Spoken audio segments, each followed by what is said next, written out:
London, May 1818. The chandeliers of Grosvenor House cast their golden glow across a sea of silk and jewels, illuminating a world where youth and beauty reigned supreme, and where women past the age of 5 and 20 were quietly relegated to the shadows.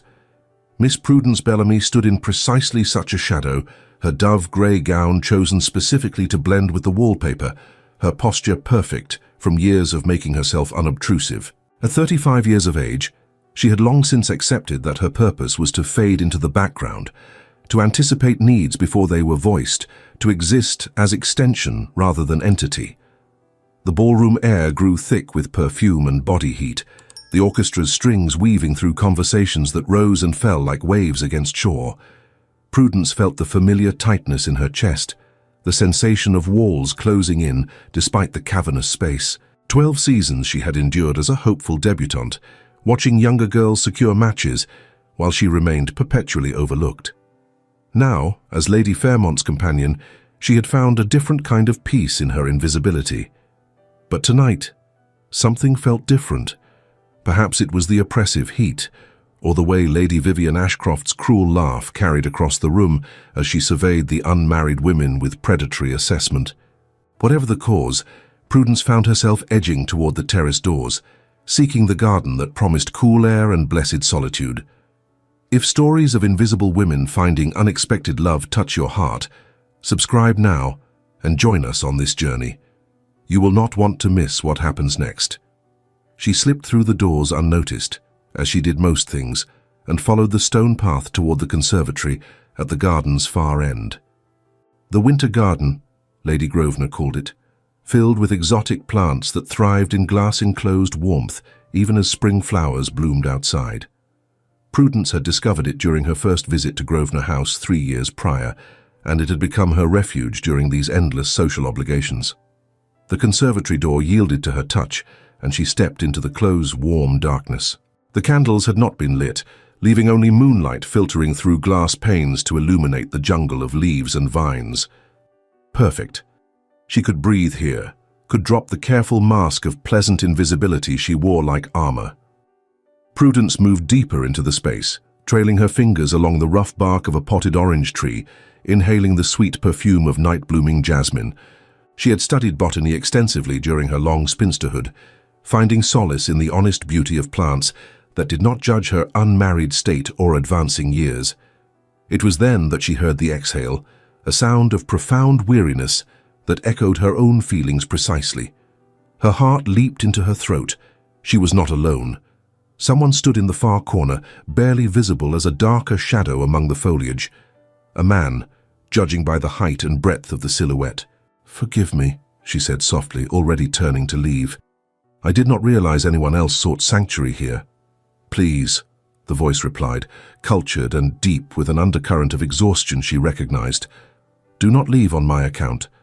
I suspect we are refugees from the same battlefield, seeking the same peace." Something in his tone made her pause, not the flirtation she might have expected, nor the dismissal she usually received. Simply honest acknowledgement of shared weariness. "The ballroom does become rather oppressive," Prudence ventured, staying near the door but not departing, "particularly when one has endured too many seasons of the same performances." "Performances," he repeated, and she heard grim amusement in the word. "Yes, that is precisely what they are. Every smile calculated, every word weighed for advantage. I wonder if anyone in that room speaks a single honest sentence this entire evening." Prudence found herself drawn further into the conservatory, curiosity overcoming caution. In the darkness they were equals, merely two tired souls seeking respite. He could not see her plain features, her faded gown, the silver beginning to thread through her dark hair. And she could not see whatever face he wore, whatever judgment it might hold. "I wonder if honesty is a luxury the marriage market cannot afford," she said, stopping near a display of orchids she had admired on previous visits. "Truth might interfere with the carefully constructed illusions that make such transactions possible." "Transactions," he said, moving slightly. Glass clinked softly as he set down what must have been a drink. "You speak as one who has observed the process closely." "I have had considerable opportunity for observation," Prudence replied, surprised by her own candor. Something about the darkness made confession easier, as if the shadows absolved her of consequence. 12 years of being observed in turn, found wanting, and relegated to the role of observer rather than participant.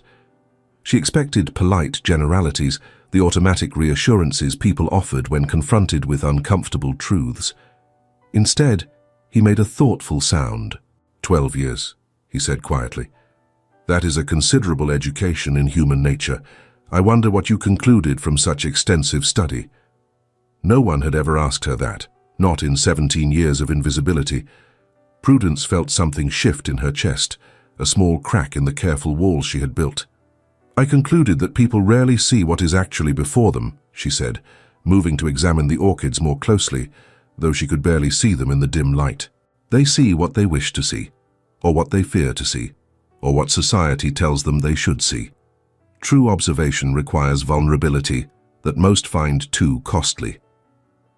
Vulnerability, he repeated, and she heard him move closer, though he maintained respectful distance. You suggest that genuine seeing is an act of courage. Is it not? Prudence touched the velvet petal of a moth orchid, feeling its impossible softness. To truly see another person, you must acknowledge they are as complex and worthy as yourself, that their invisible struggles might mirror your own. Most find it easier to reduce others to simple categories, beautiful or plain, useful or useless, marriageable or unmarriageable. And into which category were you reduced? He asked, his voice carrying genuine curiosity rather than pity. The useful sort, Prudence replied, surprised by how little bitterness she felt stating it. I keep Lady Fairmont's accounts, manage her correspondence, remember the names and scandals of everyone we encounter. I am valuable precisely because I am not seen. Visibility would interfere with my function. The silence that followed felt weighted, as if he were truly considering her words rather than simply waiting for his turn to speak. When he finally responded, his voice carried new intensity. What a profound waste, he said, and she heard anger beneath the words, though not directed at her. To reduce a person capable of such insight to mere function, to value the skill of invisibility over the mind that creates it. Prudence's breath caught. In 17 years, no one had suggested her invisibility might be anything other than natural consequence of her limitations. The idea that it was waste, that something valuable had been lost, struck her with unexpected force. You are kind to say so, she managed, though her voice wavered. Though you speak from the generous safety of not seeing me, in proper light you would understand why my utility is considered the best use of my particular qualities. Would I? He challenged, moving closer still. I have spent 2 years being told that my best use is to provide an heir, to perpetuate a line, that my own wishes, my need for intellectual partnership, my desire for genuine conversation are luxuries I cannot afford. I begin to suspect that society wastes all of us in different ways, reducing us to our most basic functions while ignoring what makes us human. The stark candor in his confession made Prudence's chest ache. This was no idle party conversation, no flirtation or social maneuvering. This was truth, shared in darkness by two people tired of pretending. The deep detachment in his voice hinted at the emotional coldness of his previous life. You are widowed, she said softly, not a question, but recognition. 2 years ago, he confirmed. A marriage of duty that brought neither of us happiness. She wanted position and jewels. I wanted heirs and political alliance. We gave each other those things with admirable efficiency, and not one moment of genuine connection. She died in childbed with our stillborn son, and I find I cannot mourn either the life we might have built or the child we never knew. The confession was devastating in its honesty. Prudence moved closer without conscious decision, drawn by shared understanding of isolation within expected roles. I am sorry, she said, and meant it. Not for your lack of mourning, which sounds like honest assessment rather than cruelty, but for those years of living beside someone without ever truly meeting them. Yes, he said, and she heard relief in the single word. That is precisely it. We lived as strangers sharing a house, performing our respective roles to society's satisfaction and our own despair. Now I am expected to repeat the process, to select another stranger and hope this time I successfully produce the required heir before one of us expires from loneliness. Prudence laughed, a genuine sound she had not made in months. That may be the bleakest description of remarriage I have ever heard. "Am I wrong?" he asked, and she heard answering humor beneath the darkness. "No," she admitted. "You are merely more honest than most dare to be, though I wonder if honesty serves you well in your current endeavor. Debutantes seeking advantageous marriages might find your perspective rather discouraging." "Let them be discouraged," he said with feeling. "I have endured 6 weeks of the most vapid conversations known to man. Every young lady perfectly accomplished in saying absolutely nothing of substance.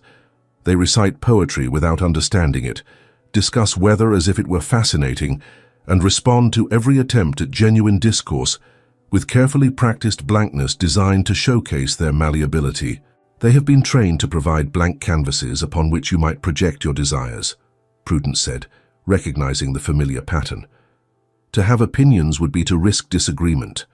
To show intelligence might threaten fragile masculine pride.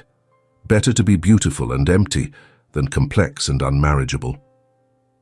"How have you remained unmarried with such wit?" he demanded, genuine confusion in his voice. "Any sensible man would value conversation with you above a dozen empty beauties." "Sensible men are in remarkably short supply," Prudence said dryly, "and wit in women past the first bloom of youth is generally considered threatening rather than appealing. Men want beauty at 20, not insight at 35. "Then men are fools," he declared, and she heard him moving closer through the darkness. "Though I begin to suspect I am the greatest fool, for I have been conversing with you for what must be an hour, and I do not even know your name." Prudence's heart clenched. In the darkness they had been equals. In the light he would see her properly, would understand that she was precisely the sort of woman sensible men overlooked. The spell would break, and she would return to being invisible Miss Bellamy, useful companion, permanent spinster. But before she could respond, the conservatory door opened, flooding the space with light and sound from the ballroom. They both turned sharply, and in the sudden illumination, Prudence saw his face clearly for the first time. William Cartwright, Marquess of Aldridge. One of the most eligible widowers in England, possessed of both fortune and remarkable good looks that made him prey to every ambitious mother in London. She had seen him from afar at countless events, always surrounded by beautiful young women competing for his attention. And she had just spent an hour talking to him as an equal, believing him an ordinary man seeking ordinary refuge. Horror flooded through her. He would think she had known, had orchestrated this meeting, was yet another fortune hunter employing different tactics. Before he could see her face clearly in the shifting light, before recognition and disappointment could cloud his expression, Prudence fled. She pushed past the startled couple at the door, barely registering their shocked faces, as she hurried along the garden path toward the safety of the ballroom and the blessed obscurity of the wallflower corner. Behind her she heard him call out, but she did not stop, could not. Her flight was an attempt to avoid the immediate and devastating social shame of being suspected of such manipulative design, especially when she had just experienced the most genuine conversation of her adult life with a man who could never see her as anything other than failed debutante turned useful spinster. The ballroom swallowed her into its familiar embrace. She found Lady Fairmont precisely where she had left her, holding court with her usual circle of wealthy widows. Prudence slipped into position slightly behind and to the left of her employer, resuming her customary post as if she had never left. Her heart pounded traitorously in her chest. Her hands trembled as she adjusted Lady Fairmont's shawl without being asked, performing the invisible services that defined her existence. But her mind remained in that dark conservatory, replaying every word of their conversation, mourning the loss of something she had never truly possessed.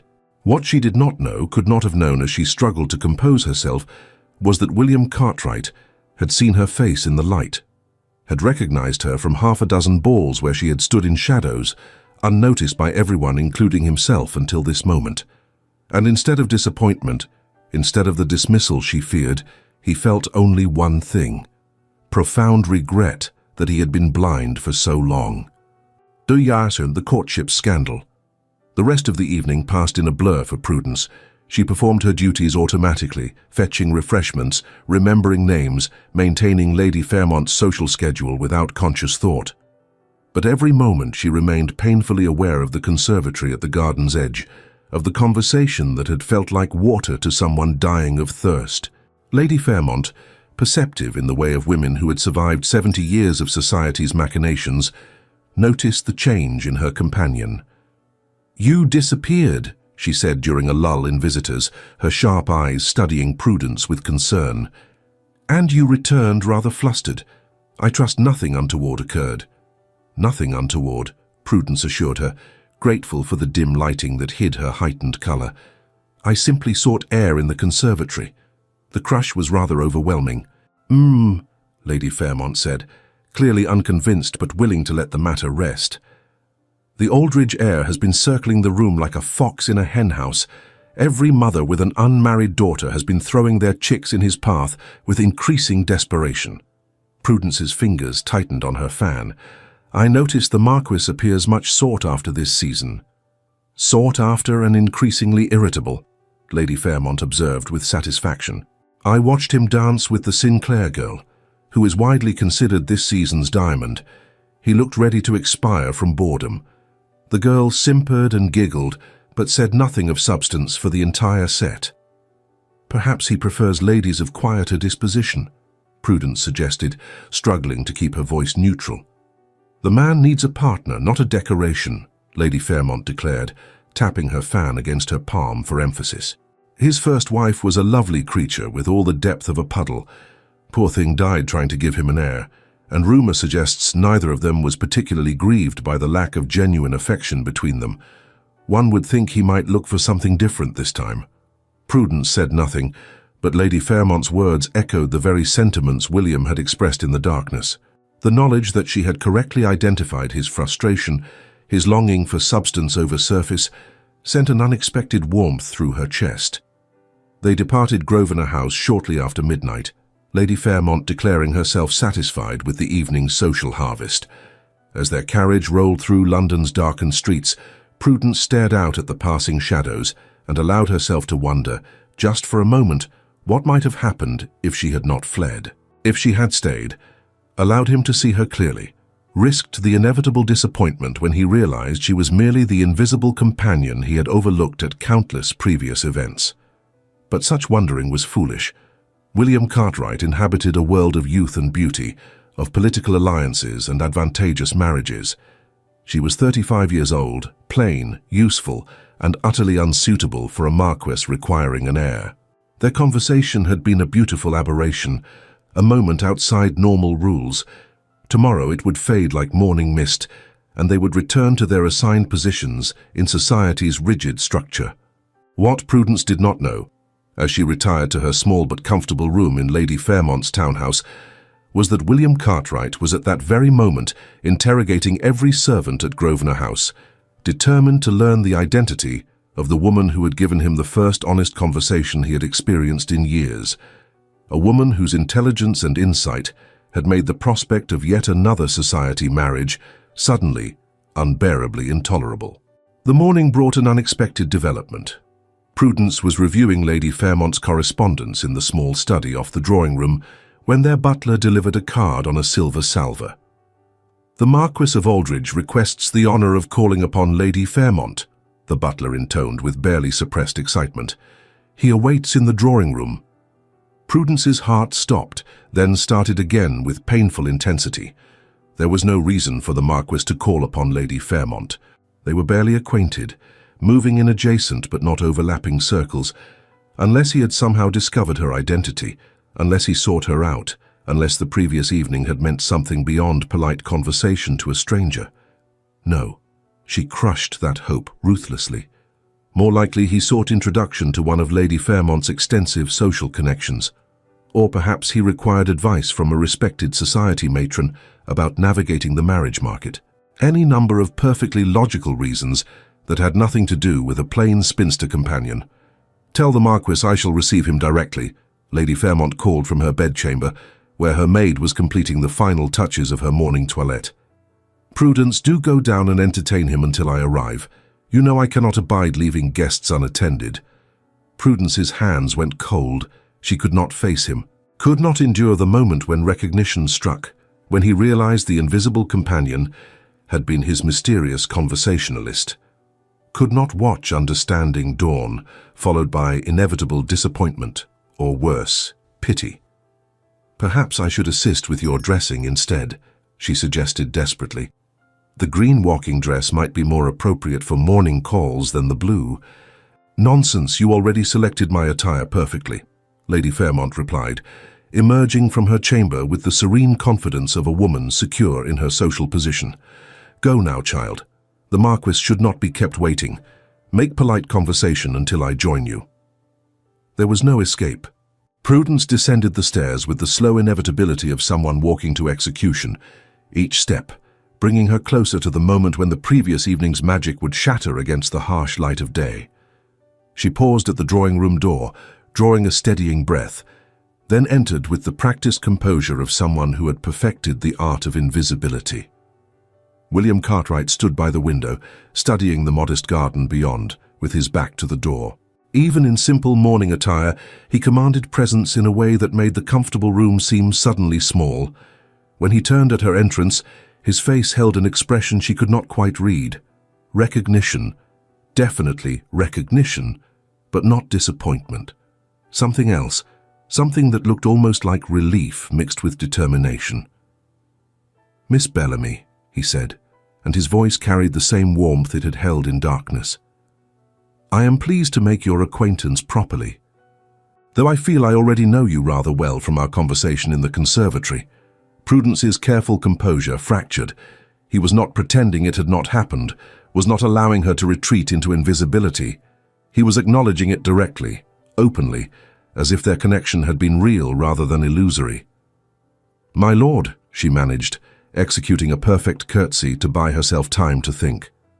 "Lady Fairmont will join us shortly. May I offer you refreshment while you wait?" "I came to see you," he said simply, moving closer but maintaining respectful distance, "though I did not realize when I inquired after the companion of Lady Fairmont that you would turn out to be the mysterious woman from last evening. That is a remarkable coincidence." "Or perfect irony," Prudence replied before she could stop herself. The invisible companion conversing with a Marquess in darkness, each unaware of the other's identity, like something from a Gothic novel. His lips quirked in genuine amusement. "I was thinking more of a philosophical thought experiment. Two people meeting without the distortions of rank or appearance, discovering genuine connection based purely on minds meeting. What Plato might have proposed if he wrote romance, rather than dialogues." The fact that he referenced Plato in a drawing-room conversation made something in Prudence's chest squeeze painfully. This could not be real. Men like William Cartwright did not pursue conversations about philosophy with spinster companions. They certainly did not call upon them the morning after a chance encounter. "Why are you here?" she asked, abandoning pretense for the honesty their first meeting had established. "We spoke in darkness for an hour. You know nothing about me beyond what I revealed in unguarded conversation. And what you have now seen in daylight must confirm that I am precisely the sort of woman society has taught you to overlook." His expression shifted, his features set in a grim line. Not at her, she realized, but at the statement itself. "Society has taught me a great many things," he said quietly, moving to stand before her with deliberate intent. "Most of them lies designed to perpetuate systems that serve very few people well. I was taught that beauty matters more than character, that youth is preferable to experience, that women should be seen and not heard, and that genuine intellectual partnership is a luxury rather than a necessity. Last night, speaking with you, I remembered that every one of those teachings is absolute rubbish." Prudence could not speak, could not breathe. No one had ever looked at her the way he was looking at her now, as if she were valuable, worthy, seen. "Miss Bellamy," he continued, his voice gaining intensity, "I have spent 6 weeks being introduced to every eligible young lady in London. I have danced with diamonds of the first water. I have conversed with accomplished musicians, talented painters, and ladies who speak flawless French. Not one of them has given me a fraction of the genuine connection I experienced in 1 hour with you. Not one has spoken to me as a person rather than a title. Not one has made me remember why human beings seek partnership in the first place. You need an heir, Prudence said, the words escaping before wisdom could stop them. I am 35 years old. That is rather advanced for successful childbearing. My mother bore healthy children until she was 42, William replied calmly. And I have 3 younger brothers who can inherit if I die without issue. The succession is hardly in danger. What is in danger is my sanity, if I am forced to endure another season of vapid conversations with women who have been trained to be ornamental rather than human. The drawing-room door opened, admitting Lady Fairmont with her characteristic precise timing. She took in the scene with one comprehensive glance, the Marquess standing perhaps closer to her companion than strict propriety allowed. Prudence's heightened colour, the charged atmosphere that spoke of conversation far beyond polite morning pleasantries. Lord Aldridge, she said smoothly, settling into her favourite chair with the air of a general taking command. What an unexpected pleasure. I confess I was surprised to receive your card, as I did not think we were well enough acquainted to warrant morning calls. William executed a perfect bow, transitioning seamlessly from intensity to social grace. Lady Fairmont, I hope you will forgive the presumption, but I find myself in need of advice regarding a matter of some delicacy. Indeed, Lady Fairmont's eyes gleamed with interest. I am always pleased to offer counsel, though I wonder what matter could drive a Marquess to my modest drawing-room. I wish to court your companion, William said boldly, abandoning all pretense. With your permission and her consent. I realize this is highly irregular, but I find I have no patience left for the usual social maneuvering. Lady Fairmont's eyebrows rose to her hairline. Prudence felt the floor tilt beneath her feet. This could not be happening. Marquesses did not court spinster companions. They married debutantes, created alliances, secured successions. They did not pursue women who had been overlooked for 17 years. Court Prudence, Lady Fairmont repeated slowly, as if testing the words for hidden meaning. May I ask what has prompted this extraordinary request? Last evening at Grosvenor House, I had the pleasure of conversing with Miss Bellamy in the conservatory, William explained, his gaze never leaving Prudence's face. We spoke for approximately an hour about topics ranging from botany to social criticism. It was the most genuine conversation I have experienced in longer than I care to admit. When she fled before I could properly identify her, I spent the remainder of the evening discovering her name and direction. I am here because I believe Miss Bellamy possesses every quality I have been seeking in a partner, and I would be a fool to allow social convention to prevent me from pursuing that connection. The silence that followed felt weighted, as if the entire universe held its breath waiting for Lady Fairmont's response. Prudence stood frozen, incapable of speech or movement, torn between desperate hope and certain knowledge that this was madness. Lady Fairmont studied them both with the sharp assessment of someone who had survived 70 years by reading people accurately. Finally she spoke. Prudence, she said gently, you must make your own decision in this matter. But I will tell you what I observe. I see a man who has come here directly, honestly, without the usual games and machinations that characterize courtship in our world. I see someone who values your mind enough to risk social ridicule by pursuing a woman society has dismissed. And I see you, my dear, looking more alive than I have seen you in the 3 years you have been in my service. Whatever you decide, know that you have my support and my home for as long as you require them. The kindness in her employer's words nearly undid Prudence completely. She had expected dismissal, had braced for the moment when her usefulness would be outweighed by scandal. Instead, Lady Fairmont offered support, validation, choice. She turned to William, studying his face properly for the first time in full daylight. He was handsome, yes, with strong features and eyes that held both intelligence and genuine warmth. But more than that, he was looking at her as no one had looked at her in 17 years, as if she mattered, as if she were worth pursuing, worth knowing, worth valuing. Why, she whispered, the question encompassing everything she could not articulate. Why me?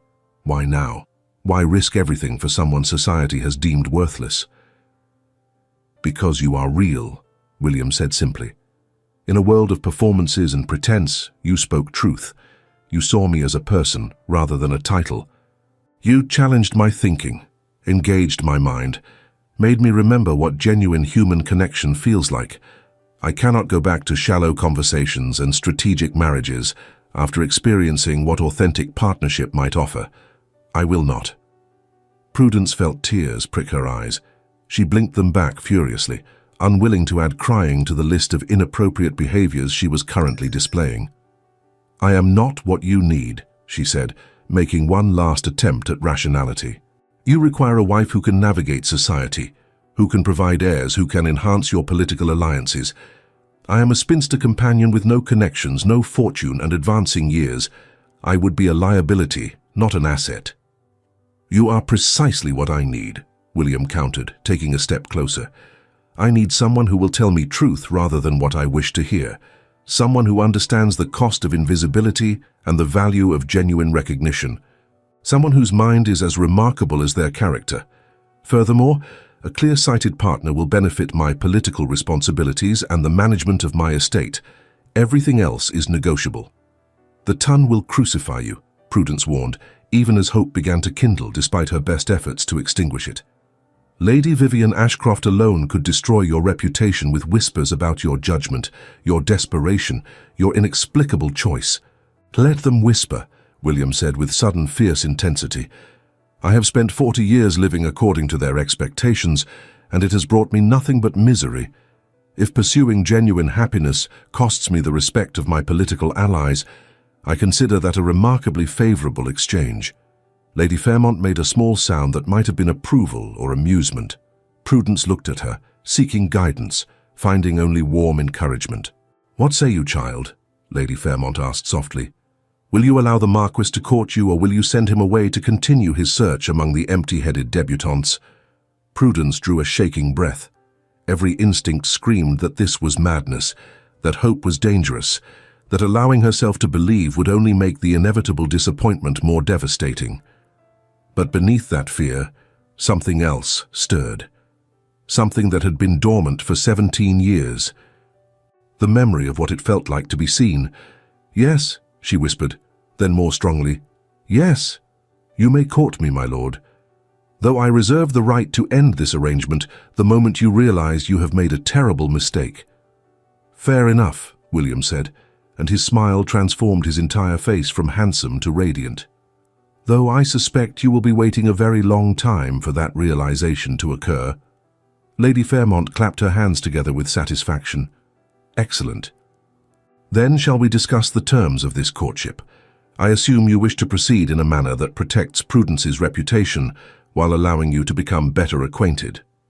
What followed was the most unusual courtship negotiation London society had seen in decades. Lady Fairmont, acting as both protector and facilitator, established rules that bent convention without breaking it. William could call daily, but visits must not exceed 2 hours. They could attend public events together with proper chaperoning. Correspondence was permitted, though Lady Fairmont reserved the right to review letters if propriety demanded. Through it all, Prudence sat in stunned silence, watching her life transform from monotonous invisibility to something she had never dared imagine. When William finally departed, extracting a promise that he could call again that very afternoon, she remained motionless until the front door closed behind him. "Well," Lady Fairmont said into the silence, "that was certainly more excitement than I anticipated for a Tuesday morning." Prudence turned to her employer, with tears finally spilling down her cheeks. "He will change his mind," she said, voicing her deepest fear.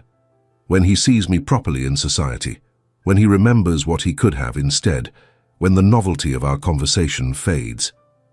"Perhaps," Lady Fairmont agreed, shocking her by not offering false reassurance.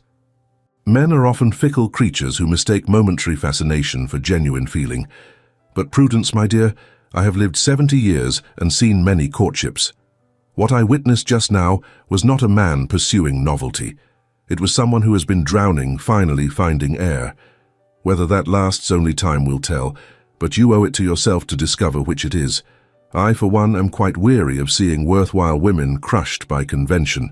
The afternoon brought William's return exactly as promised, carrying a leather-bound volume that he presented to Prudence with boyish enthusiasm. "I brought you this," he said, as they settled in the drawing room with Lady Fairmont serving as chaperone. "It is a botanical treatise on orchid cultivation that was published last year. I recalled you mentioned studying botany, and I thought you might enjoy it." Prudence took the book with trembling hands, running her fingers over the tooled leather binding. It was expensive, clearly chosen with care, rather than grabbed hastily from the nearest bookshop. He had remembered their conversation, had thought of her, had selected something that spoke to her interests rather than generic romantic offerings. "Thank you," she managed, throat tight with emotion. "I have been wanting to read this particular work, but could not justify the expense." "Then I am doubly pleased to give it to you," William said, settling into the chair across from her with the easy comfort of someone who belonged. "Perhaps we might discuss it once you have had opportunity to read. I confess I know little about orchids beyond admiring their beauty, but I am curious to learn." They spoke for 2 hours, conversation flowing as easily as it had in darkness. Lady Fairmont, veteran of countless tedious social calls, found herself genuinely entertained by their discussion of everything from plant propagation to the philosophical implications of Darwin's recent work on evolution. When William reluctantly took his leave, citing appointments he could not postpone, he extracted a promise that Prudence would ride with him in Hyde Park the following morning. "At the promenade hour?" she asked doubtfully. "My lord, that is when all of society parades through the park. Surely you would prefer a less public venue for our outings." "I would prefer," William said firmly, "that society becomes accustomed to seeing us together as quickly as possible. There will be talk regardless. Better to face it directly than to skulk about as if we have something to hide." It was a relief to return to the quiet of the drawing room after he departed. Lady Fairmont studied her companion with an expression Prudence could not quite read. "He is either remarkably brave or utterly mad," the older woman observed. "Possibly both. You do realize that parading through Hyde Park at the fashionable hour with a spinster companion will create the scandal of the season." "I'm aware," Prudence said quietly, "which is why I intend to release him from this courtship before it goes further. He does not understand what he is risking. His reputation, his political alliances, his ability to make an advantageous match should he come to his senses." "And what are you risking?" Lady Fairmont asked shrewdly. "Beyond your heart, which I suspect is already more engaged than you wish to admit." Prudence had no answer to that because the truth was too painful to voice. She was risking the return to invisibility after experiencing what it felt like to be seen. She was risking hope after years of careful hopelessness. She was risking everything she had built to protect herself from precisely this sort of pain. But the following morning, when William arrived with an elegant barouche and an expression of such genuine pleasure at seeing her, Prudence found she could not send him away, could not extinguish the light in his eyes, could not reject the hand he extended to help her into the carriage. They drove to Hyde Park through streets washed clean by overnight rain, London glittering in morning sun like a city remade. William pointed out landmarks, shared stories about his childhood in the city, asked questions about her own history with genuine interest. By the time they entered the park, Prudence had almost forgotten to be anxious about the spectacle they would create. The promenade hour had already commenced, the wide carriage path filled with London's elite taking air, and more importantly, seeing and being seen. Prudence recognized dozens of faces, society matrons she had served for 3 years, young ladies who had ignored her at countless balls, gentlemen who had looked through her as if she were transparent. Now, seated beside the Marquess of Aldridge in his elegant barouche, she was suddenly, devastatingly visible. The first to notice was Lady Vivian Ashcroft, holding court from her own carriage surrounded by sycophants. Her lovely face went through a series of expressions as she processed the impossible sight, shock, confusion, and finally, malicious delight. "Lord Aldridge," she called out as they passed, her voice carrying with calculated clarity. "What an unexpected companion you have chosen for your morning drive.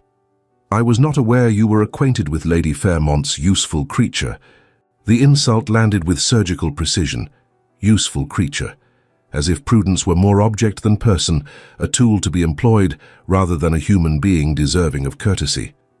William stopped the carriage. Prudence's heart sank as she prepared for him to make excuses, to distance himself from her, to recognize the social cost of this association. Instead, he turned to Lady Vivian with an expression of such cold disdain that several onlookers gasped. "Miss Bellamy," he said clearly, "is a lady of remarkable intelligence, extensive education, and profound insight. I consider myself extraordinarily fortunate to enjoy her company and conversation. I wonder if you might say the same of your companions, Lady Vivian, though perhaps meaningful conversation is not what you seek in your associations." The silence that followed was absolute. Lady Vivian's face flushed crimson, her mouth opening and closing without sound. Around them, dozens of witnesses absorbed every word, already composing the story they would spread through drawing rooms that afternoon. William flicked the reins, moving them past the stunned group before anyone could respond. Prudence sat frozen, equally shocked by his public defense, and certain that he had just destroyed his social standing for someone who could never adequately compensate him for the sacrifice. "You should not have done that," she whispered, once they were out of earshot. "Lady Vivian has tremendous influence. She will make you pay for that insult." "Lady Vivian," William said calmly, "is a cruel woman who derives pleasure from diminishing others. I have tolerated her spite for years out of social obligation. I find I no longer care to do so. And if defending you from her malice costs me invitations to tedious parties, I count myself fortunate in the exchange." "You do not understand," Prudence insisted, fighting panic. "Society operates on unspoken rules about who deserves respect and who does not. By defending me publicly, by suggesting I am your equal, you have violated those rules in a way they cannot forgive. You have made yourself vulnerable to exactly the sort of social destruction that ends political careers and closes doors permanently." William pulled the carriage to a stop in a quiet section of the park, away from the promenade path. He turned to face her fully, taking her gloved hands in his with gentle firmness. "Prudence," he said, and the sound of her given name on his lips sent warmth through her entire body. "I understand far better than you think. I have lived my entire life following society's unspoken rules. They told me to marry for alliance, so I wed a woman I barely knew and lived in miserable isolation. They told me children were my duty, so my wife died trying to give me an heir neither of us wanted. They tell me now to select another stranger, preferably young and biddable, and repeat the entire wretched cycle. I am 40 years old, and I am done following rules that have brought me nothing but emptiness." "But what you are doing," Prudence argued, even as her heart soared at his words, "is not simply breaking rules. You are challenging the entire foundation of how marriage and courtship function in our world. You are suggesting that companionship and intellectual connection matter more than youth and fertility. That is revolutionary, and society does not reward revolutionaries." "Perhaps not," William agreed, "but I have come to believe that genuine happiness is worth more than society's approval. And Prudence, when I am with you, when we talk, I feel something I have never felt before. Not love, not yet, but the possibility of it. The sense that if I continue to know you, to discover you, to build something real with you, I might actually experience the partnership that marriage is supposed to provide." Prudence pulled her hands from his, needing distance to think clearly. "You speak of possibility," she said carefully, "but possibility is dangerous when reality intrudes. What happens when the novelty fades? When you remember I am 35, plain, unable to give you the family you need. When younger, prettier women catch your attention, and you realize what you sacrifice for a few weeks of interesting conversation. Then I will have proven myself as shallow as the society we both despise," William said quietly. "But I do not believe that will happen, Prudence, because what I feel when I am with you is not novelty or fascination with the unusual. It is recognition. The sense of finally meeting someone who sees the world as I do, who understands what I say and challenges it, rather than simply accepting. That is not fleeting attraction. That is the foundation of something lasting." A familiar carriage drew alongside them. Lady Fairmont, chaperoning as promised but at discreet distance, now approached with purpose in her expression. "I believe," she called out cheerfully, "that you have provided sufficient scandal for one morning. Prudence, dear, we are expected at the Marchioness of Linwood's at home this afternoon. Best we return to prepare. The reminder of normal routine helped Prudence regain her equilibrium. She allowed William to drive them back to Lady Fairmont's townhouse, acutely aware that every carriage they passed held witnesses to their unconventional courtship. By the time they arrived, she felt exhausted from the weight of so much sustained visibility. William helped her down from the carriage with obvious reluctance to part. "May I call again tomorrow?" he asked, ignoring Lady Fairmont's presence and the footman waiting to escort them inside. "Yes," Prudence heard herself say, despite every rational argument against it. "Though I cannot promise I will be fit company. This afternoon's social calls will undoubtedly be filled with questions I do not wish to answer. Then we shall spend tomorrow recovering from society's interrogation," William said with a smile that made her chest ache. "Perhaps a quieter activity. I have a rather extensive library that has seen little use since my wife's death. You would be welcome to explore it. Select whatever books interest you." The casual invitation to his home, to his private spaces, was a statement of trust that struck Prudence far more powerfully than grand romantic gestures might have. She nodded, not trusting her voice, and fled inside before she could do something foolish like cry in public view. Lady Fairmont followed at more measured pace, waiting until they were safely in the drawing room before speaking. "Well," she said, removing her gloves with deliberate care, "I believe we have established that the Marquess of Aldridge is either deeply serious about this courtship or courting social suicide, possibly both simultaneously.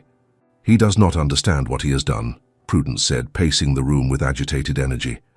"Defending me to Lady Vivian, parading me through Hyde Park at the fashionable hour, inviting me to his home. Each act binds him more thoroughly to a course that will destroy his standing. Or," Lady Fairmont suggested mildly, "he understands perfectly well and has decided that his standing in a society he despises is worth less than the possibility of genuine partnership. That, my dear, would make him rather more admirable than suicidal." The afternoon's social calls proved as uncomfortable as Prudence had anticipated. The Marchioness of Linwood, a kind woman despite her elevated rank, struggled visibly with how to address Prudence's changed status. Was she still merely a companion, to be treated with polite indifference?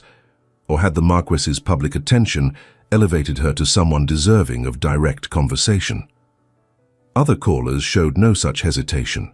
Lady Devereux, a society matron known for malicious gossip, arrived shortly after Prudence and Lady Fairmont and immediately opened her attack. "Lady Fairmont, I understand your companion has secured the attention of the Marquess of Aldridge," she said with false sweetness. "How remarkable.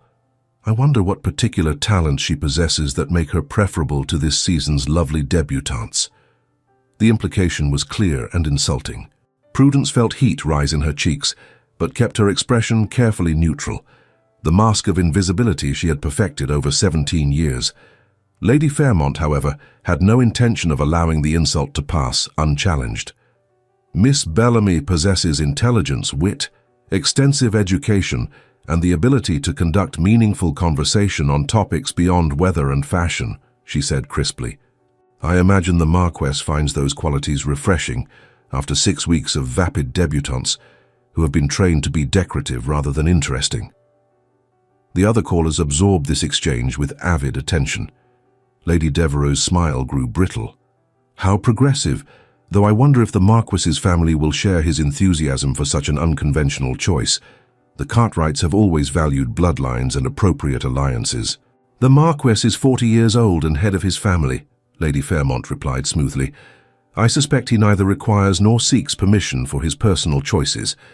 But perhaps you might direct your concerns to him directly, rather than gossiping about him in drawing rooms." The barb landed effectively. Lady Devereux departed shortly after, already composing the story she would spread to 20 other drawing rooms before sunset. Prudence waited until all the callers had left before collapsing into a chair with an exhausted sigh. "It will only get worse," she said quietly. "Lady Devereux represents the moderate response. Lady Vivian will be far more creative in her cruelty." "Undoubtedly," Lady Fairmont agreed, settling beside her with tea that had grown cold during the social assault. "But you are not alone in this, Prudence. I have weathered worse storms than society gossip." And if the Marquess proves constant, which I believe he will, their censure will gradually transform into acceptance, or at minimum, into resigned acknowledgement that their disapproval changes nothing. Prudence wanted to believe that, wanted to trust that William's determination would outlast society's condemnation. But 17 years of invisibility had taught her that hope was dangerous, that believing led only to more devastating disappointment. Sersima offered the proposal. The following 6 weeks tested that cynicism thoroughly. William called daily, exactly as promised, bringing books and botanical specimens, engaging in conversations that stretched hours without pause. He invited her to his library, where they spent afternoons surrounded by leather-bound volumes, debating philosophy and politics and poetry. William once mentioned his disagreement with a political pamphlet recently published, using their shared intellectual pursuit as the core focus. He took her driving through London's parks, ignoring whispers and pointed stares, treating her with respect that made casual observers question whether they had misjudged the plain spinster companion. But the campaign against their courtship intensified with equal determination. Lady Vivian employed every weapon in her considerable arsenal, spreading rumours that William had suffered mental collapse after his wife's death, that he was being manipulated by a cunning fortune hunter, that the entire association was elaborate revenge by Lady Fairmont against society for some ancient slight. The younger debutantes, seeing their quarry escape, turned their frustration toward Prudence directly. At a musicale 3 weeks into the courtship, Prudence found herself cornered by 3 lovely young ladies who made their feelings devastatingly clear. "I suppose we should congratulate you," Miss Caroline Huntington said, with a smile that did not reach her eyes. "You have accomplished what no one thought possible, capturing the Marquess despite having nothing to recommend you beyond willingness to engage his eccentricities. Though one wonders," Miss Sophronia Vaughan added, examining her nails with studied disinterest, "how long novelty can sustain a courtship. Men tire quickly of unusual diversions and return to appreciating classic beauty." The third, Miss Beatrice Sinclair, delivered the final blow with more directness. "He needs an heir, Miss Bellamy. You are 35 years old. Even if he marries you out of misguided infatuation, you will fail to give him children, and he will resent you for the remainder of your days together. Better to release him now before you waste his remaining fertile years." The words struck deep because they articulated Prudence's own fears. She had been counting the months since her last courses, worrying about declining fertility, dreading the moment when William would realize she offered him nothing but conversation and companionship when he needed dynasty and legacy. She excused herself from the musicale early, pleading headache, and returned to Lady Fairmont's townhouse. Her heart felt heavy, the insults having landed on the precise spot of her deepest insecurity. The familiar sorrow settled over her spirit. William called the following morning as usual, immediately sensing her distress despite her attempts to mask it. "What happened?" he demanded, abandoning all pretense of casual conversation. "You look as if you have not slept. And Lady Fairmont mentioned you left the Warrington musicale early, which is unlike you." Prudence considered lying, maintaining the pleasant facade that social interactions demanded. But their entire connection had been built on honesty shared in darkness. She owed him truth even when truth was painful. "I spoke with several young ladies last night," she said quietly. "Or rather, they spoke to me. They made certain observations about our courtship that I have been attempting to ignore, but perhaps should address directly." "What observations?" William's voice had gone cold in a way that suggested he could guess the content. "That I am 35 years old with declining prospects for successful childbearing," Prudence said, forcing herself to meet his eyes. "That you need an heir to continue your family line. That regardless of how much you enjoy our conversations, practical realities will eventually make you resent me for failing to provide what your position requires." The silence that followed felt weighted. William stood, pacing to the window and back, with barely controlled agitation. When he finally spoke, his voice carried intensity that made her heart race. "I am going to say something that may shock you," he began, turning to face her fully. "Something I have not voiced to anyone, not even my brothers. I do not want more children. My wife died in childbed, Prudence, died in agony trying to give me an heir I did not particularly want with a woman I barely knew. I held her hand through 2 days of failed labor and watched life drain from her eyes while doctors assured me her sacrifice was necessary and honorable. I will never put another woman through that. Never. Prudence felt tears prick her eyes at the raw pain in his voice. Then why pursue remarriage at all? If you do not want children, if the succession is secure through your brothers, why subject yourself to society's expectations? Because I am lonely, William said simply, and the confession broke something in her chest. Because I live in a house filled with servants and obligations and endless empty rooms. Because I attend social events surrounded by hundreds of people and feel utterly alone. Because I want just once before I die to know what it feels like to share my life with someone who actually sees me as human rather than title. He crossed to her, kneeling before her chair with desperate intensity. Prudence, I do not need you to give me children. I need you to give me conversation, partnership, the sense that when I return home each evening, someone will be there who cares whether I had a good day or a terrible one. Someone who will argue with me when I am wrong, laugh at my poor attempts at humor, sit beside me reading while I work. That is what I want. That is what I have been seeking. And I found it with you. But society, Prudence whispered, even as hope began to kindle again. Your family, the expectations that come with your position, can all adjust to my actual desires rather than demanding I conform to their assumptions, William finished firmly. I am 40 years old and wealthy enough to weather their disapproval. More importantly, I am done living for others' expectations. If that means I remain unmarried because you cannot accept a proposal that offers companionship rather than dynasty, so be it. But I will not lie about what I want, and I will not pursue it with anyone other than you. Prudence stared at him, this man who had somehow seen past 17 years of invisibility to recognize her value. This man who knelt before her offering partnership instead of the transaction that marriage usually entailed. This man who spoke of loneliness and connection with raw honesty that made her previous isolation seem almost bearable by comparison. I do not know how to do this, she admitted, her voice breaking. I have spent so long being invisible, being useful, being nothing more than what others needed me to be. I do not know how to be seen, to be wanted, to matter to someone. Then we will learn together, William said gently, taking her hands in his. Because I confess I am equally inexperienced at genuine partnership. My first marriage taught me everything about duty and nothing about connection. We will make mistakes, stumble through this process of actually building something real rather than performing social rituals. But Prudence, I would rather stumble with you than waltz effortlessly with someone who makes me feel nothing. Lady Fairmont chose that moment to enter the drawing room, stopping short at the sight of the Marquess kneeling before her companion. A smile curved her lips, knowing and warm. I believe, she announced, that this conversation requires privacy.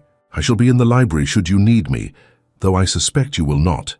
She departed with uncharacteristic haste, leaving them alone in violation of every chaperoning rule she had established. Prudence realized with sudden clarity that Lady Fairmont had been engineering their privacy all along, creating space for genuine connection to develop despite propriety's restrictions. Will you marry me? William asked simply, still kneeling, still holding her hands. Not because you should, not because society expects it, but because you want partnership and conversation and someone to share your life with as much as I do. Prudence felt tears spill down her cheeks, 17 years of loneliness and resignation cracking open to make space for something new, something terrifying and precious and real. Yes, she whispered, then more strongly, yes, I will marry you. William's face transformed with joy so pure it made her breath catch. He pulled her down from the chair into an embrace that violated every rule of proper conduct and felt more right than anything in Prudence's entire life. They held each other while she cried and laughed simultaneously, mourning 17 years of invisibility and celebrating the beginning of something utterly unexpected. When they finally separated, both disheveled and improper, William reached into his coat pocket and withdrew a small velvet box. Inside lay a ring unlike anything Prudence had seen in her years observing society engagements. Not the expected diamond solitaire, but a deep green emerald surrounded by seed pearls in an antique setting.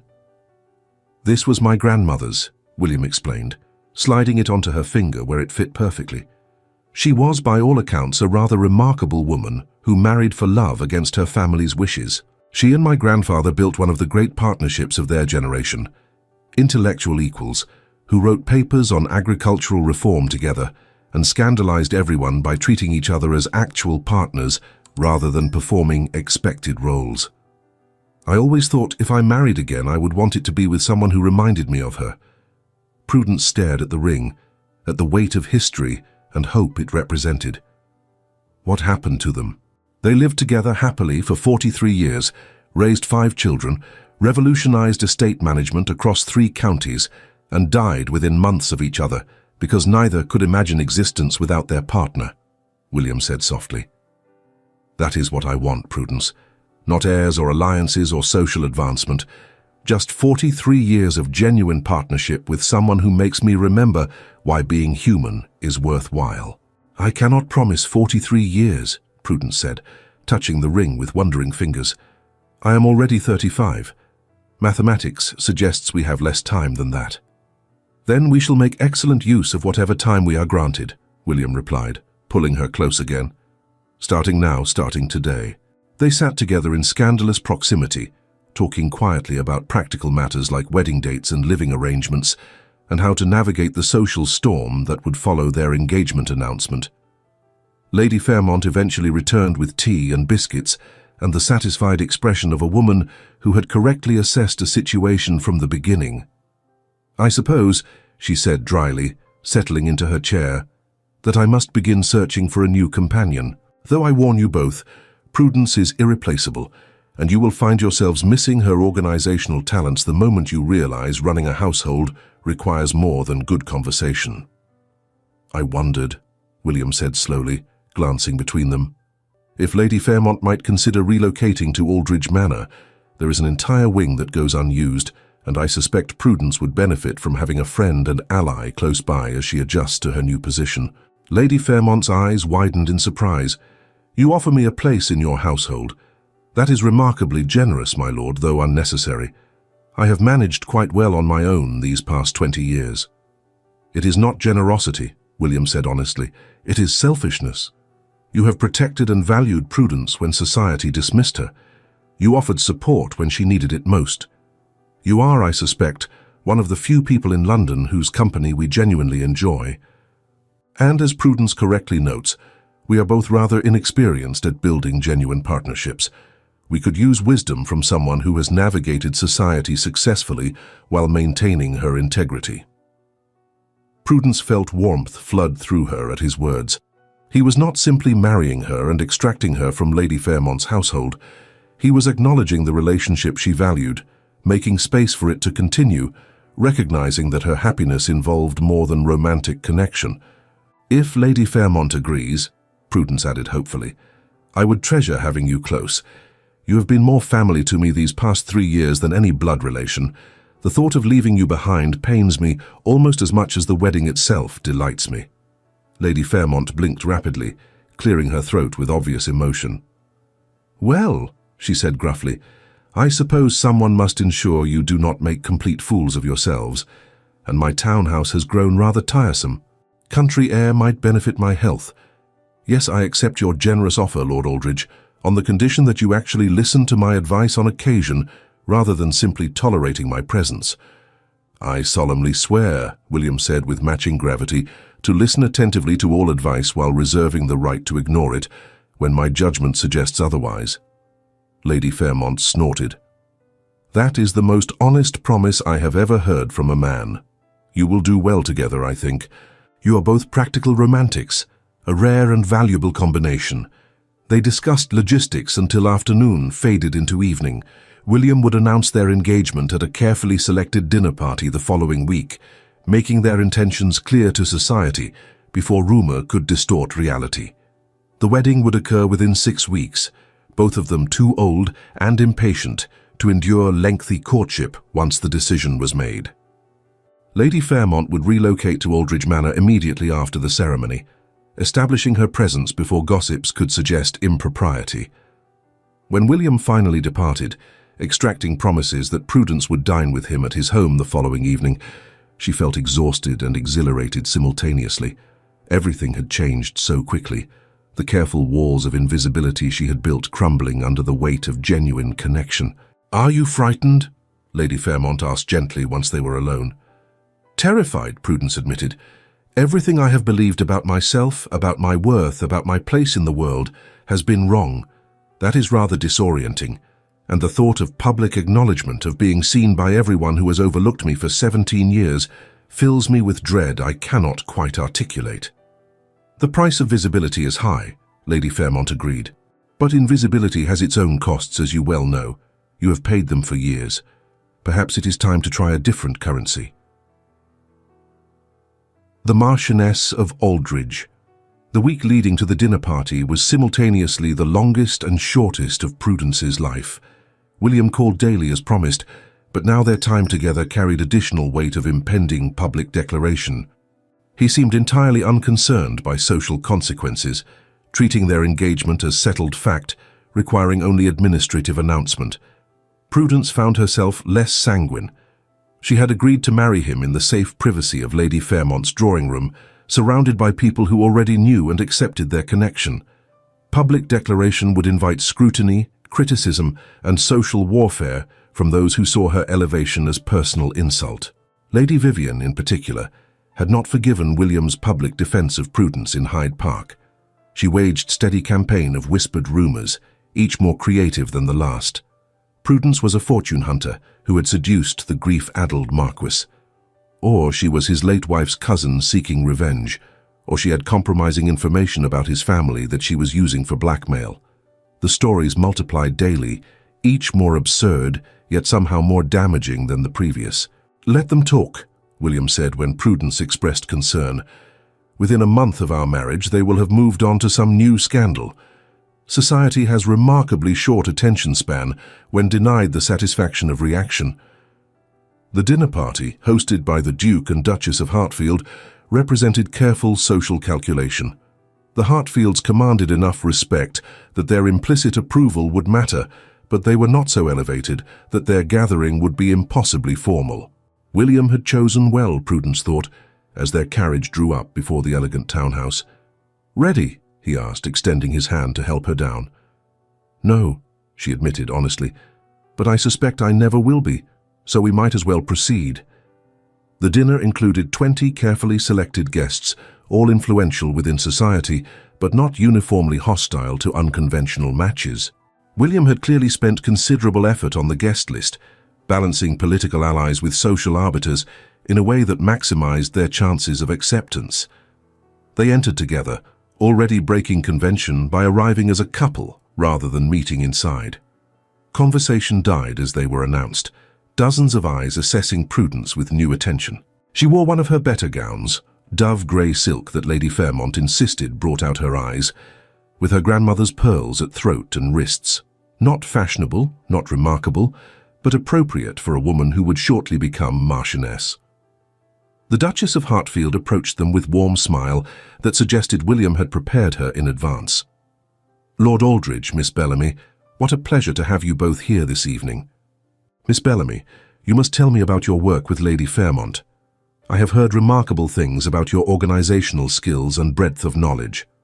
The kindness in her voice nearly undid Prudence completely. She managed a polite response, acutely aware of the other guests circling like sharks scenting blood, waiting to see how this unconventional situation would unfold. William did not make them wait long. During the interval between dinner courses, he rose from his seat with the deliberate intention that immediately drew every eye. The dining room fell silent, cutlery stilling against china as society held its collective breath. "Your Graces, honored guests," William began, his voice carrying clearly through the elegant space. "I have asked you here this evening because you represent the people whose opinions I value most within our social sphere. You are friends, allies, and in some cases family. It seems appropriate to share with you first what will shortly become public knowledge." He turned to look directly at Prudence, seated several places down the table, his expression leaving no doubt about his feelings. "I have asked Miss Prudence Bellamy to become my wife. She has done me the extraordinary honor of accepting. We will marry in 6 weeks at St. George's, and I hope you will all attend to witness the beginning of what I anticipate will be a remarkable partnership."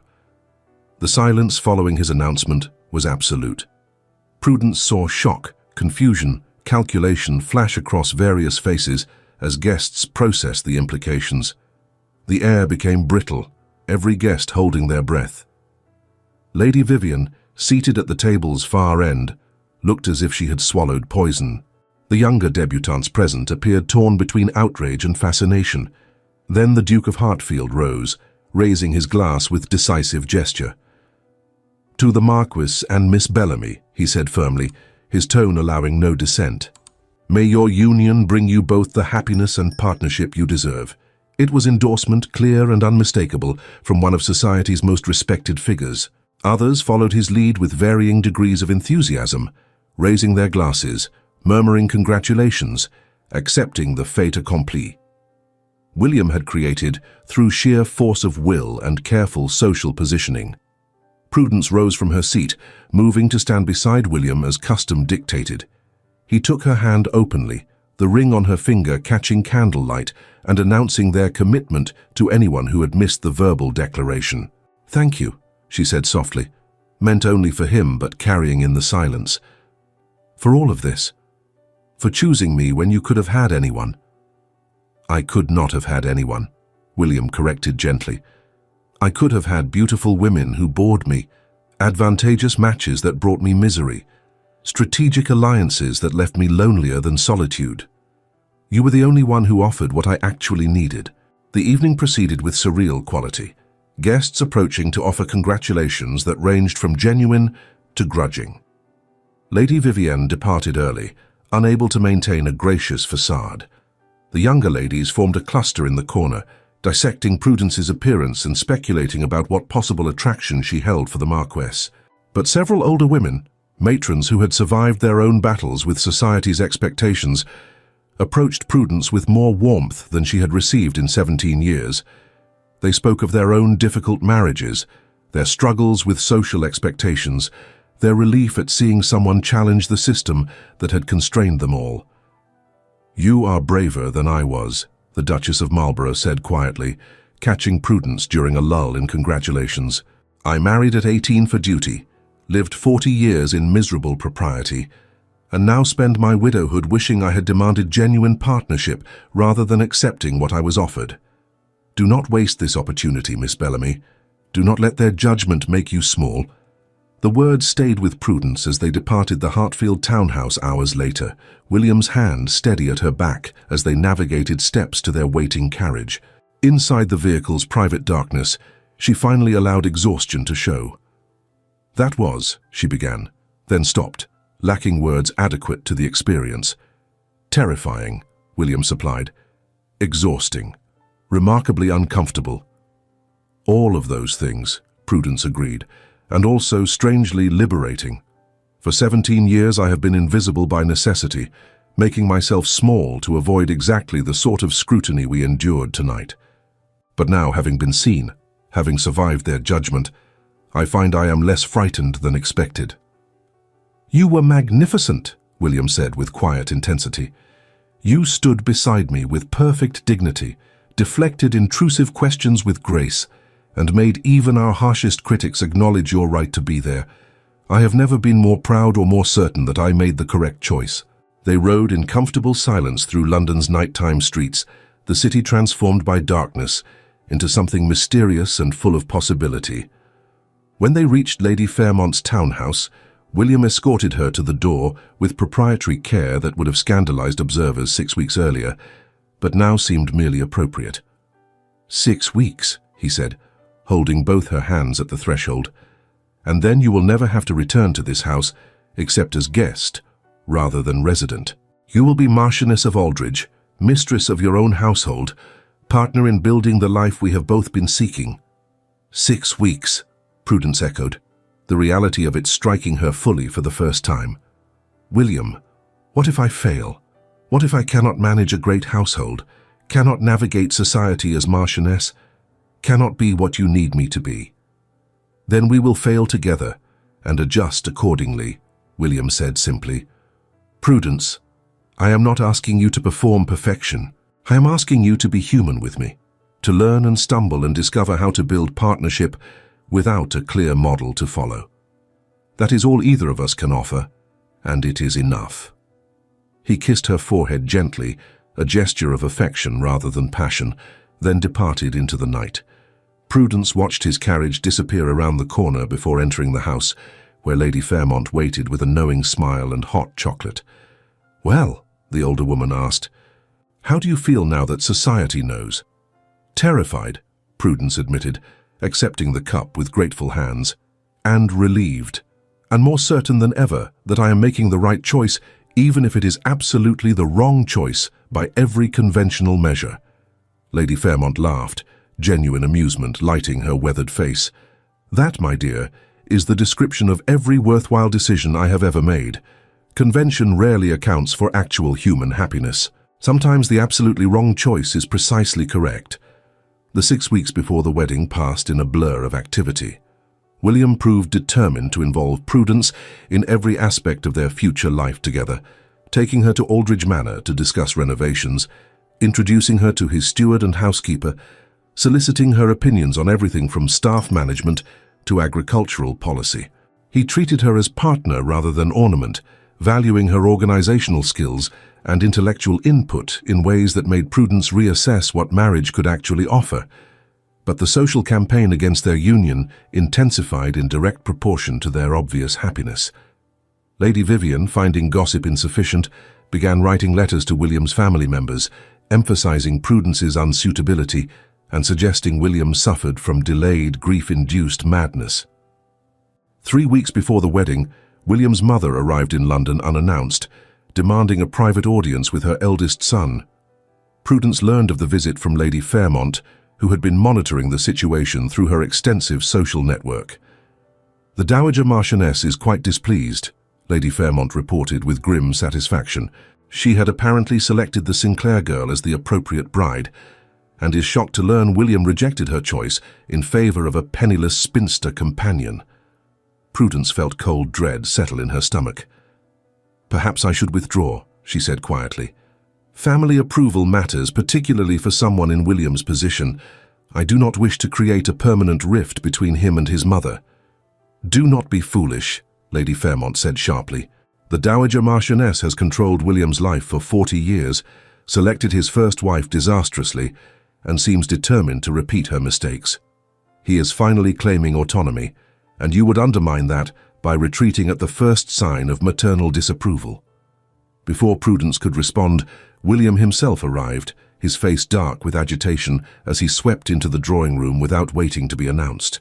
Forgive the intrusion, he said tightly, but I need to speak with Prudence immediately, in private if Lady Fairmont permits. Lady Fairmont rose without delay. I shall be in the library. Prudence, do not let him leave until you have established whether his mother requires me to challenge her to pistols at dawn. I'm quite an excellent shot. Despite her distress, Prudence smiled at the image of 70-year-old Lady Fairmont dueling the Dowager Marchioness. William waited until the door closed, then pulled Prudence into his arms with almost desperate intensity. My mother is a nightmare, he said into her hair, an absolute gorgon who believes she has the right to dictate every aspect of my existence because she gave birth to me 40 years ago. She arrived this morning with 3 hours of opinions about my poor judgment, my declining mental faculties, and your presumed gold-digging manipulation. William, Prudence said carefully, though her heart was breaking, if your family cannot accept me, perhaps we should reconsider. I do not want to be the cause of permanent estrangement. He pulled back, gripping her shoulders with gentle firmness. You are not the cause. My mother's need to control is the cause. Her inability to accept that I am an adult capable of making my own decisions is the cause. You are simply the occasion for a conflict that has been inevitable since I turned 18, and she could no longer dictate every aspect of my life. But surely there must be compromise, Prudence argued, even as she recognized the futility. Some way to honor her concerns while still pursuing our plans. The only compromise she will accept is complete capitulation, William said flatly. She wants me to marry the Sinclair girl, produce heirs through dutiful coupling with a woman I barely know, and repeat the exact pattern that made my first marriage so miserable. I will not do it, Prudence. Not for her. Not for anyone. I have already lived that life once, and I barely survived it emotionally intact. Prudence studied his face, seeing genuine pain beneath the anger. What did you tell her? The truth, William said simply. That I am deeply devoted to Miss Bellamy. That I intend to marry you regardless of her approval. That she can choose to attend the wedding and welcome you into the family, or she can choose to absent herself and accept the consequences of that decision. But that I am 40 years old and done allowing her to dictate my happiness. Prudence's breath caught on the phrase, spoken so casually, yet carrying such weight. You are devoted to me, she whispered, needing confirmation she had heard correctly. Of course I am devoted to you, William said as if it were obvious. Did you think I would upend my entire life, defy society's expectations, and publicly declare my intentions for someone I merely found convenient? Prudence, I fell in love with you during that first conversation in the conservatory, when you spoke honestly about invisibility and observation and the cost of genuine seeing. Every day since has only deepened that feeling. But I am not what men love, Prudence protested, old wounds suddenly raw. I am plain and aging and entirely unsuitable for a Marquess. Love is what beautiful young girls inspire, not what spinster companions merit. William took her face between his hands with infinite gentleness. Then perhaps men have been loving the wrong things, he said softly, because I find you beautiful in ways that matter.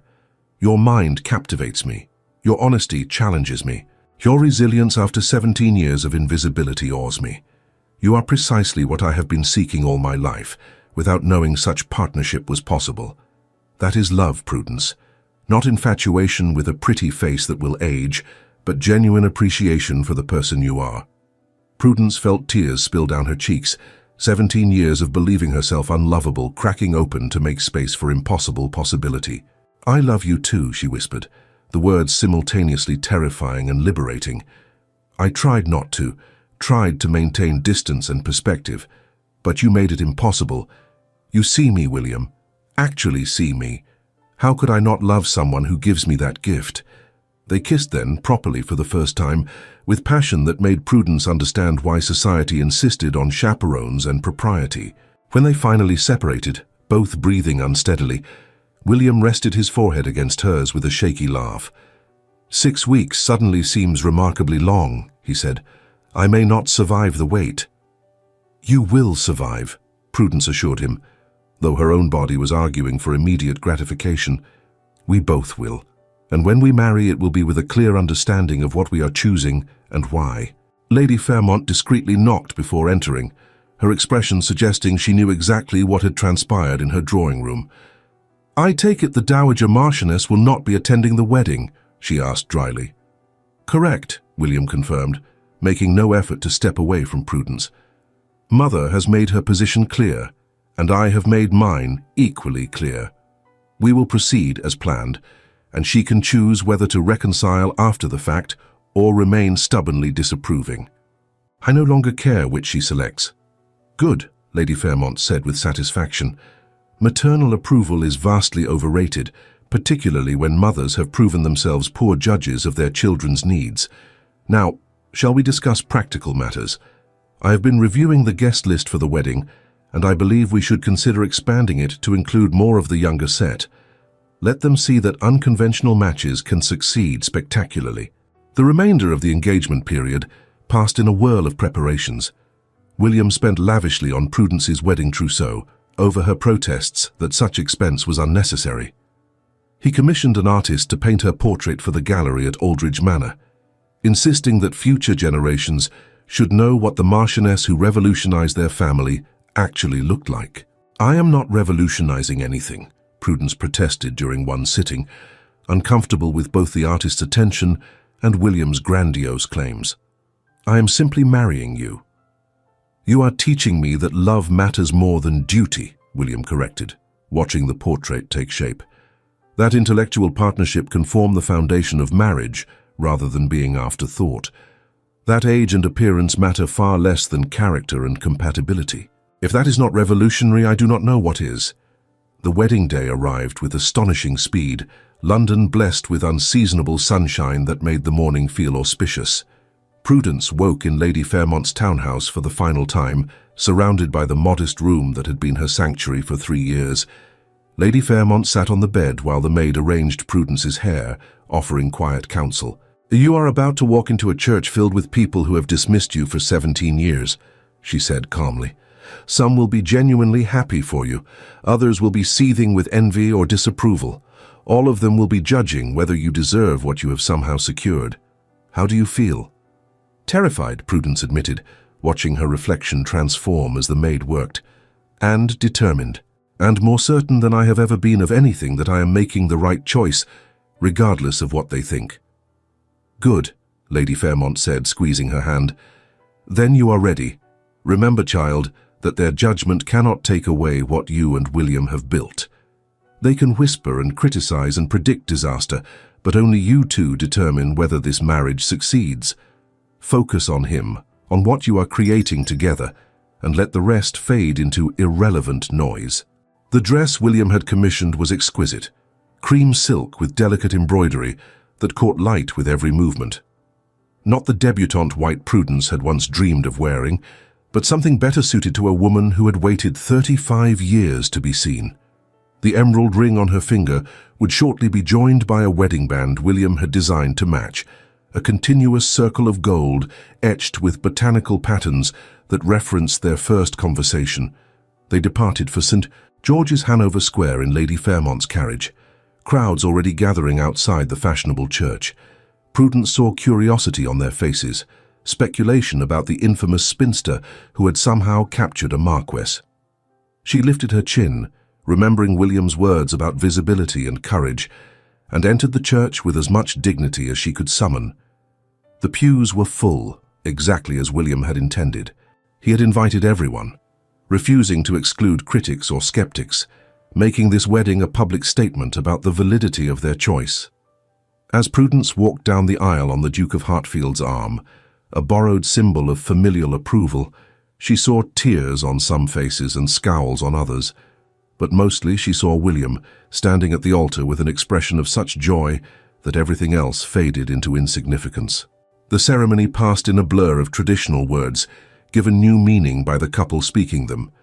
When William took her hand to slide on the wedding band, he whispered words meant only for her. "Thank you for being brave enough to choose this, to choose me, to choose us." "Thank you for seeing me," Prudence whispered back, voice thick with tears. "For making me believe I was worth choosing." They emerged from St. George's as husband and wife, greeted by cheering crowds and a few scattered boos from those still convinced this match was scandal rather than romance. William handed her into his carriage with proprietary care, then climbed in beside her as the driver started toward Aldridge House for the wedding breakfast. "How does it feel?" he asked, pulling her close despite the broad daylight and watching eyes, "to be Marchioness of Aldridge?" "Unreal," Prudence admitted, leaning into his warmth. "Terrifying, wonderful, all of those things simultaneously. Ask me again in a year once I have had time to adjust to visibility." "In a year," William said, kissing her temple, "I intend to ask you if you are happy. That is all I care about, Prudence. Not whether society approves, not whether my mother reconciles, not whether we have produced heirs or maintained social standing, just whether you are happy." Prudence turned to face him fully, seeing her own reflection in his eyes. For the first time in 35 years, she saw someone valuable looking back, someone worthy of love and partnership, and all the impossible things she had stopped believing she deserved. "I am happy," she said simply. "For the first time in 17 years, I am genuinely happy. And I intend to fight for that happiness every day, regardless of what society thinks." "Then we shall fight together," William said, sealing the promise with a kiss that suggested their wedding night would more than compensate for 6 weeks of restrained courtship. 3 years later, Prudence stood in the library at Aldridge Manor, reviewing the final proofs of her essay collection on the experiences of unmarried women in English society. The project had begun as a private journal and was about to be published as a scholarly analysis under her own name with William's enthusiastic support. "Are you certain about this?" she asked William for perhaps the 100th time as he entered carrying their 2-year-old son Thomas, who had inherited his father's dark eyes and his mother's fierce determination.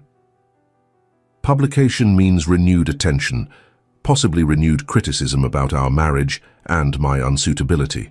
"Let them criticize," William said cheerfully, setting Thomas down to toddle toward his mother.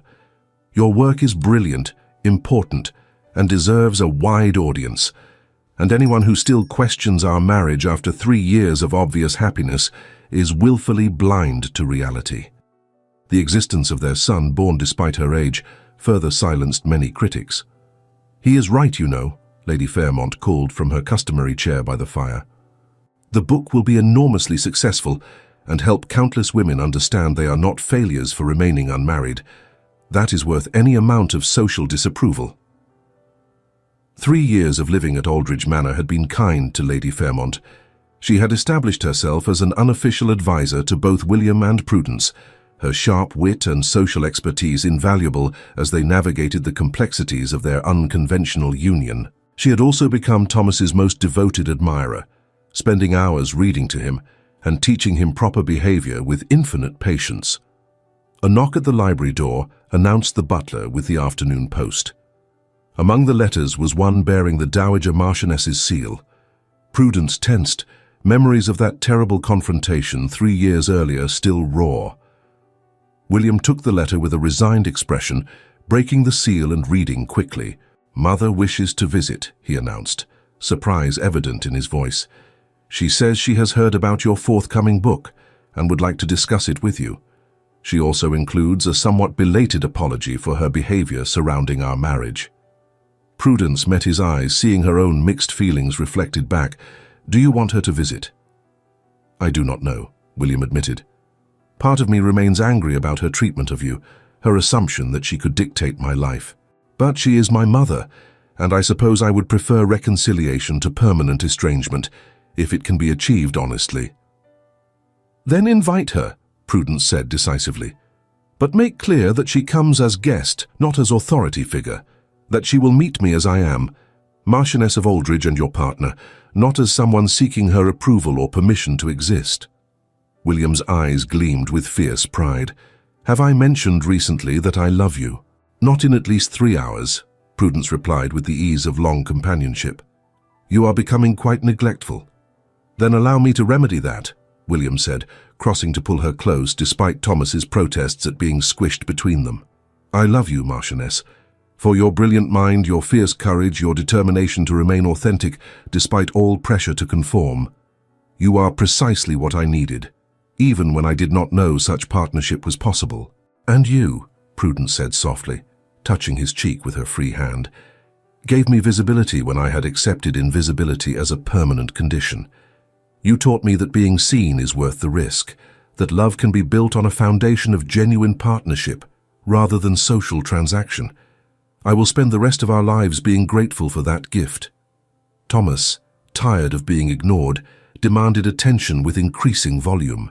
They separated with mutual laughter, returning to the comfortable chaos of family life.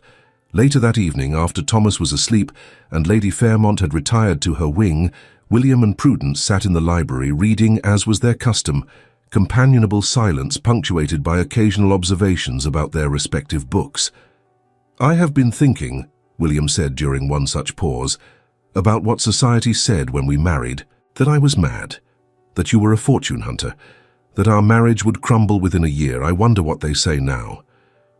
"Probably that we are eccentric but harmless," Prudence suggested, setting aside her book. "That our continued happiness is an anomaly rather than evidence that their rules might be flawed. People rarely admit they were wrong about fundamental beliefs. Easier to dismiss contradictory evidence as exception." "Let them dismiss us," William said, reaching for her hand. "We know the truth. That genuine partnership built on mutual respect and intellectual compatibility provides a stronger foundation than all the strategic alliances in England. That is enough." "More than enough," Prudence agreed, squeezing his fingers. "It is everything." They returned to their reading, two people who had found each other against all probability, who had built something real from the rubble of society's broken promises.